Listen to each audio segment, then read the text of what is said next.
After the unclear motive behind the unaliving of Witness D, South Africans have been left with a lot of questions such as, what are the signs of a mafia state? Why are masterminds not held accountable? How are these mafias getting away with so much? And how do they get so much power? And whether platforms such as the Madlanga Commission and the ad hoc committee are the proper platforms to uproot the evil and the corruption that is happening in our country.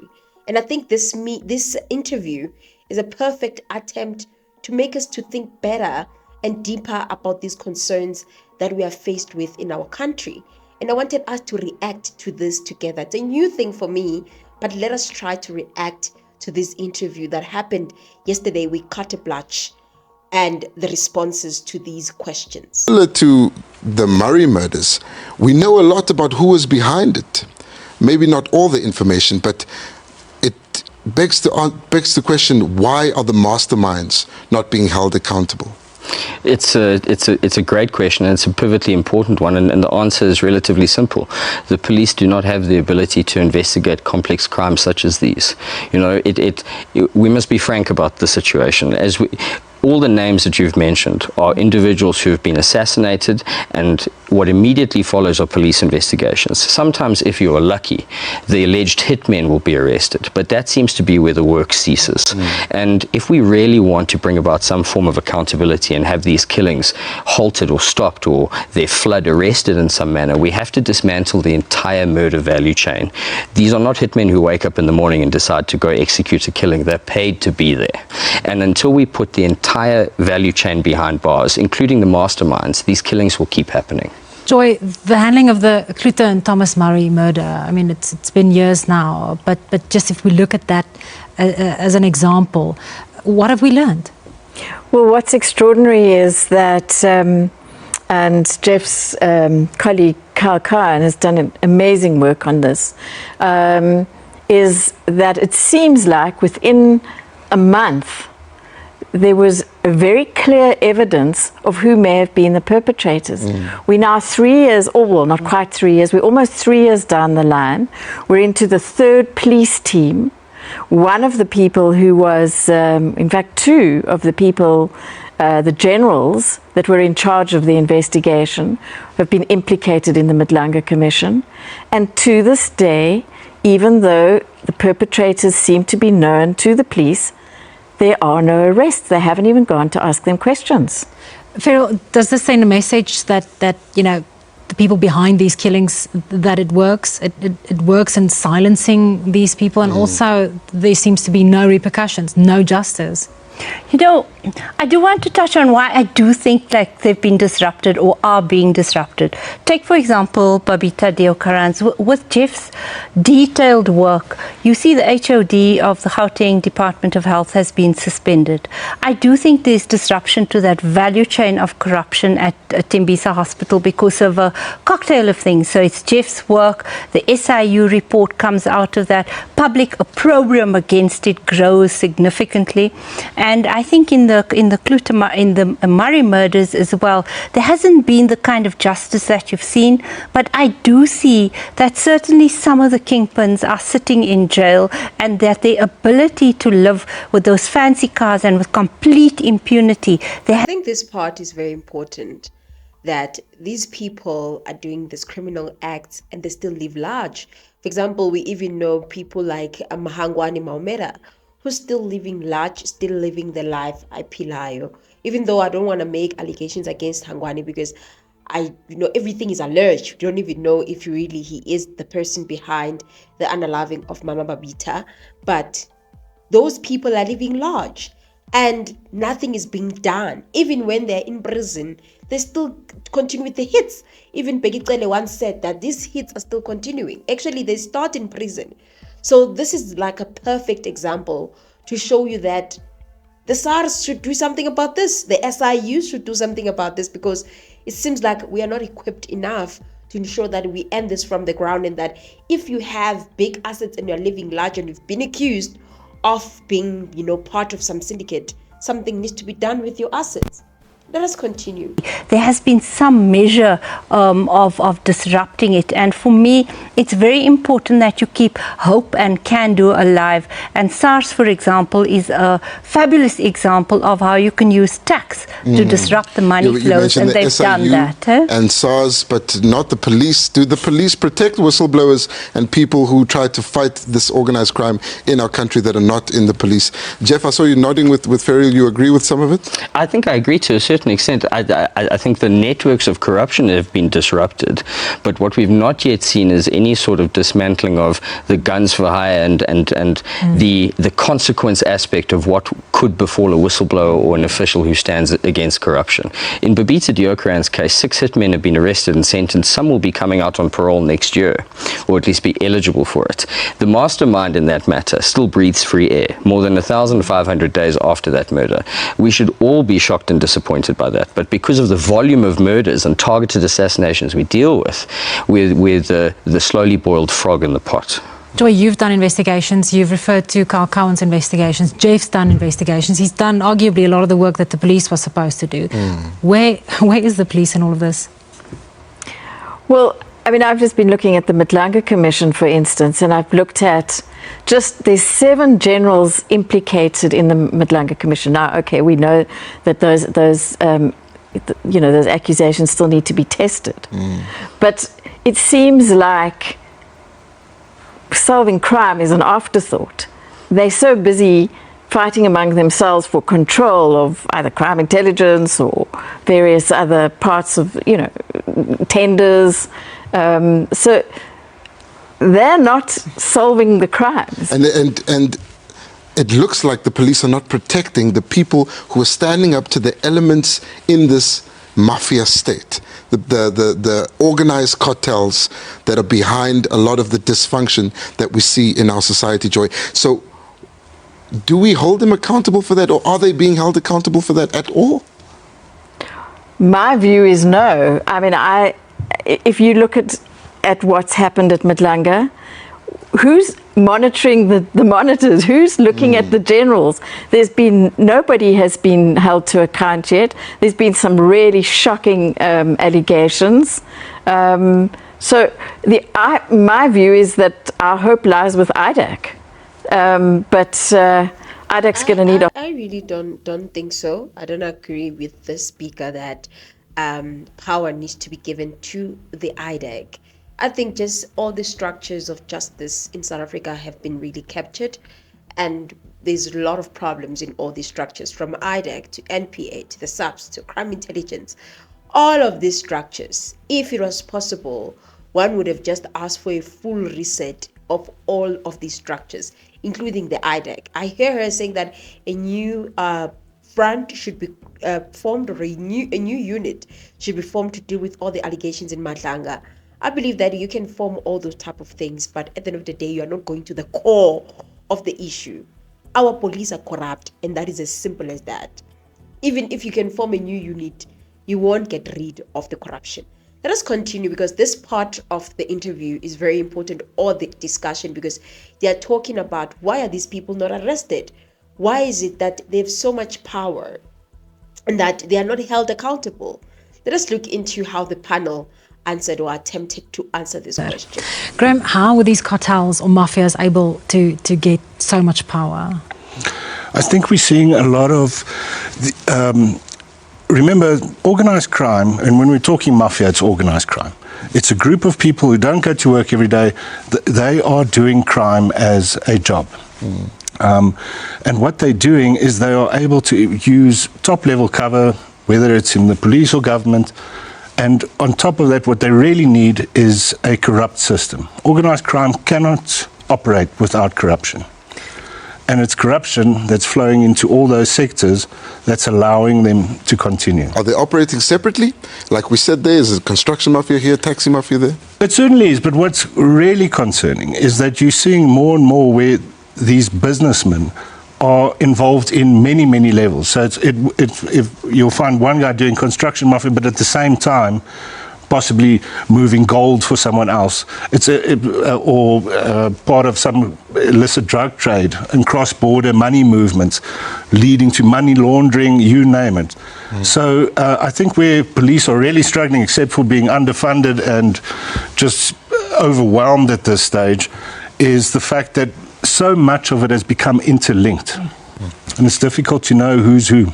But Jeff, is it also not a case of some of these mafias or cartels being better organized than the police? No, certainly. I think when we talk about these mafias, we have to talk about hierarchical organizations that have evolved to become better than what law enforcement can match them with. And especially when we talk about the South African context, the law enforcement matching is a low bar. You know, that you've been able to rattle off the names of so many mafias tells us that these are criminal hierarchies that have stepped into the void left by poor policing.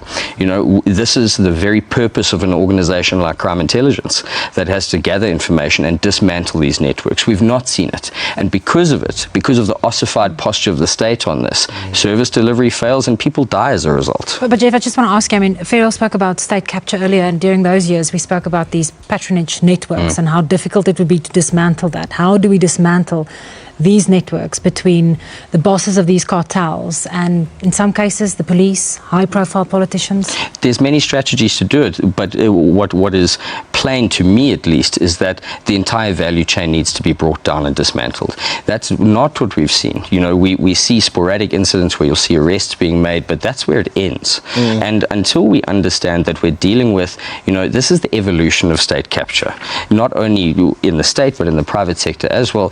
There's many instances where these cartels or these mafias take complete control of these organizations because they've been allowed to, because they can, and they understand that they can operate with impunity because there's very little chance of any consequence from law enforcement. Exactly. And I think that's why people are very brave to unalive whistleblowers despite processes such as Madlanga going on. People are fine with stalking people. People are fine with doing really crazy stuff because they know how flawed our justice system is. They know that, you know, just pay cold drink and, you know, life goes on. People have forgotten that there was witness D, there was who, because of how flawed our justice system is. It's just the rot is so deep that they know they are more organized than the police, because that's the thing, they work with the very police, so they are in this thing, it's their thing. Hence they're saying that our justice system is very much compromised. Let us continue. Jeff said the entire value chain needs to be dismantled. Many of us believe that this is a perverse issue, that it's seeped into every aspect of our society. Is that an over-exaggeration? No, I mean, when you put it together like that, I was like, oh my God, would you look at us? This is what we've become now. And then I sit and think of the years I spent covering the Zondo Commission of Inquiry, where one of the key areas of investigation was the complete what happened, the denuding of skills completely in intelligence. So the intelligence services have never been reconstructed. Crime intelligence in the police is really in a parlous state, and you can see that from the Madlanga Commission of Inquiry. So if we lack the intelligence resources to begin to understand all these mafia which you've named, to begin to understand how they work, what the value chain is, if it's then left to investigative journalists to do this work, you don't have state intelligence here, and I don't know how you begin to properly deal with this, and then we do seem to be on an ineluctable path. Graham, if an ISS report found that only 22% of South Africans have any faith in our police, but we also have societies where these mafias provide services that communities cannot do without, or even protection. Yeah, they're dependent. And that we have certain sectors of our society that perhaps look at these people not as examples, but as their way out or as their saviors. I think the social issue, I mean, crime at its very core has a lot to do with all the social issues we face in the country. I've done a lot of work on gold. There's areas where Govan and me were earlier this year, in fact, in townships where they rely on the zamazamas as the only sort of form of economy in that in the community. It's the only They're the main employer. They are the guys that youngsters are looking up to. It is difficult. Can any of you think of any sector of our society that hasn't been touched by a mafia? Sure, you want dead air. It's hard to find an answer to that, and I think if we look at how all these mafias have taken root and taken hold, a good way to sort of frame that in our own minds is that this is the evolution of state capture. We can't understate the damage that was wrought in the actual state capture epoch, because we now deal with the net result of that: a denuded police, a denuded prosecutorial service, which then allows these organizations to flourish. This is perhaps the evolution of capture, because when we were covering the Zondo Commission, you know, the heroes and villains were quite easy to define. Now we have an instance where it becomes so endemic, it's impossible to track and follow. And we have to ask ourselves at what point, and the fact that we cannot answer your question to say which area of society is not touched by these mafias, I think it's a damning indictment of where we sit. Exactly. I don't know if you guys can answer this. Which part, which structure of government has not been captured? This is literally a captured state, and as people have already said, this is a mafia state. Because which structure of government is clean? Which one? Just point one, especially law enforcement or lawmakers, because all of them, they've been accused of something. They're very, very tainted. Hey, we are in a serious helicopter situation as a country. Like, we are in helicopter situation. Let us continue on the next part. Question that we need to look at is, will this commission actually achieve what it's meant to achieve? And that is justice and ensuring that the corruption has been uprooted, as well as the ad hoc. Will the president actually take those recommendations serious? Or are we going to have another Zondo Commission situation where these recommendations are not implemented? Life moves on. People have lost their lives in the process, but lives move on. What do you guys think might happen? But this is what the panel said when they were asked about the importance of platforms like Madlanga and what they're going to do when it comes to the current situation that we faced as a country. Madlanga Commission, expectation at the moment is high. What should that commission achieve? So I want to go back one moment, if I may. Earlier there was dead air when you said, which part of our lives, country, is not touched by mafia? Look at the Madlanga Commission. Look at the questions that judge asked. Look at the questions Advocate Sissy Baloy asked. We have an independent judiciary, an independent media. We have great institutions like the SIU, Reserve Bank, SARS, etc. And these are important assets to keep in mind as we think about whether we're a mafia state or not. So Madlanga Commission, I do think you need a thorough clear out at the top. That much is clear. There are no heroes here. And for me, I don't think Nhlanhla Mkhwanazi is a hero. He's told us important things, but I think you need a clear out of the top. I've asked the acting police minister, Firoz Kachalia, what he thinks should happen. Do we have to... Mama, you are wrong. He is a hero. Because not everyone is brave enough to do what he did. In South Africa, whenever you talk or you challenge things, you get to be unalived. The fact that he's risking everything. And what is a hero? What's the definition of a hero? Mama is wrong by saying that Mkhwanazi is not a hero. Mkhwanazi is a hero because he's risked his life for the truth and for justice. People followed him, for example, like Imits Fazal. People like Imits Fazal now are talking about corruption in the judiciary and, you know, corruption in all these different sectors of government. It's because they're following the lead of Mkhwanazi. Do you think they were going to say anything if Mkhwanazi never said anything? Because in this country, when you talk, you get to be unalived very quickly. Do we have to wait to the end of the commission, years and years? I hope you're going to see action much sooner.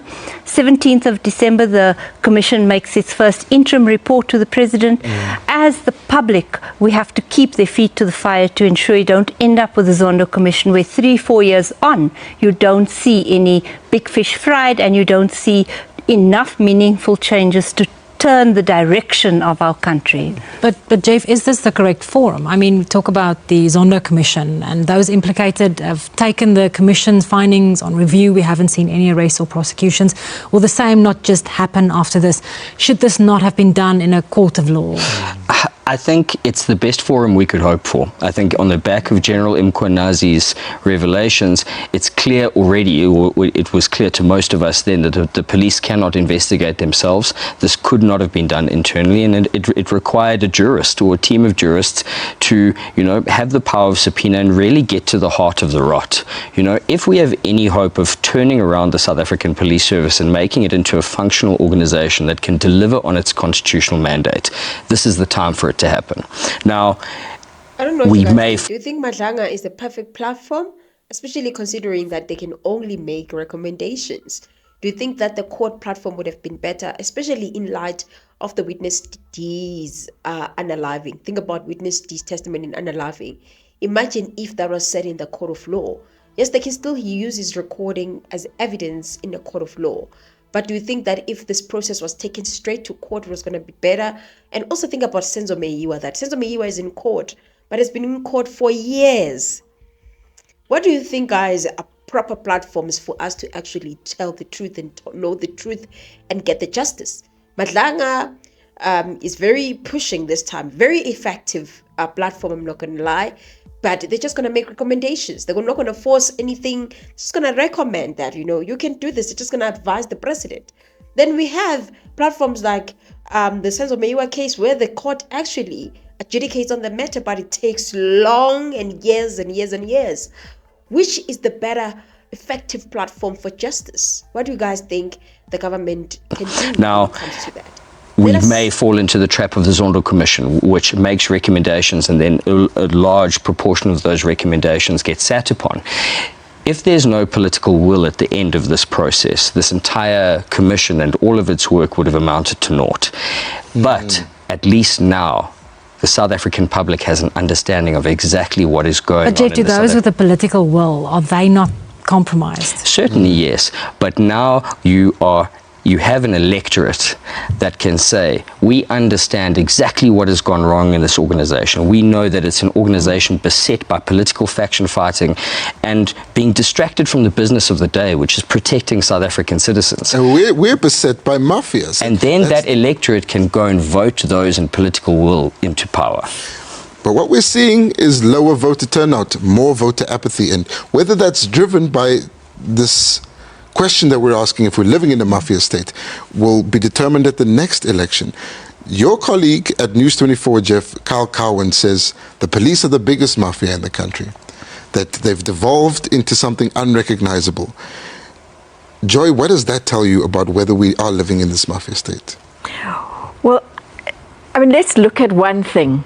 Eli, the former police minister, he makes one phone call, according to Kat Mklala's evidence, to the head of crime intelligence, Dumisani Khumalo, and Kat Mklala gets his weapons back. What's happened to him? Nothing. If we look at past cast of characters, Jackie Salebi probably being the most notorious, but there's also Beki Mcele and Ria Piecha. I don't think there's been a national commission in the democratic dispensation that's been able to see out their term without being forced out under a cloud. And I think, again, it's something we've seen from the Madlanga Commission is really the poverty of our top police officers. These are important roles which can basically turn the tide for our country. And when you consider a role like the National Police Commissioner, the only criteria to be appointed in that job is to have a matric certificate and no criminal record. We set the bar so low for ourselves, and then we wonder why we have a crime pandemic in South Africa. And it includes the NPA, doesn't it, Ferial? We have a shortlist for a new NDPP. How much is at stake with that appointment, considering the situation we find ourselves in? Huge amounts at stake this Wednesday and Thursday with when we choose a new NDPP.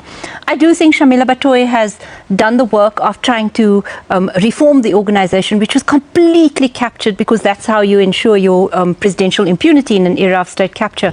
So important work's been done. I think asset forfeiture is an under-recognized gem. What's been happening there, those Lamborghinis loaded up, that's asset forfeiture's work there, and the SIU, of course. So I do think now we need somebody who's going to give us the orange overalls that people are really, really looking for. You need at least 3 big state capture cases to go all the way to a successful prosecution. They do take years in other countries, these complex corruption cases, but it is a vital appointment this week. Graham, when you talk about... we have a long way to go when it comes to law enforcers.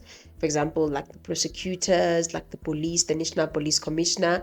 The fact that the police national commissioners, the standard of education is just so low, as Jeff Wicks has even pointed out, is very problematic. And also the anti-PPs that we have, they look captured, and the way they move around with justice, it screams that, you know what, these people have been paid, these people are pushing a certain agenda. So yeah, it's just so hectic, and I felt like I wanted to share this interview, guys, with you. And yeah, what do you guys think about what happened, what was discussed in this interview? I didn't want to make it long, it's already long. Didn't want to make it to 30 minutes, but yeah, please comment to those guys, tell me what you think. I will see you on my next upload. Now, I think the Hawks are another organisation that suffered from as a result of state capture. And what my big concern is when we talk about how do we fix it is how many of those sort of players that were entrenched in many of our, we talk about SARS, we talk about the NPA, we talk about elite police units, the police themselves, how many of the players who were entrenched there are still operational? How much control do they have? And how much political will is there to really try and fix that? Is it still possible? Do you think it is? One certainly hopes it is. And I think if we can say one thing as South Africans, we're a nation with a lot of hope. And we are, and we always give ourselves the benefit of the doubt. I'd like to ask all of you simply, for years we've been warned that we're almost a mafia state. We're almost consumed by cartels. Are we living in a mafia state right now? And if we aren't, what hasn't happened that needs to happen where we're going to say, look, right now we're over the line, we're deep in it, let's fight our way out? I think, if I can take a first swing at this, I think if we're not in mafia state territory already, we're on the precipice. What gives me hope, and it's a very slim and fastly fading hope, is instances where you see the system working, people being arrested and people being held accountable. And we must understand that that is off the back of hard work from good people operating in a broken system. If we can fix the system itself, rinse out the corrupt and replace them with civil servants who actually serve, we'll have a fighting chance in this game.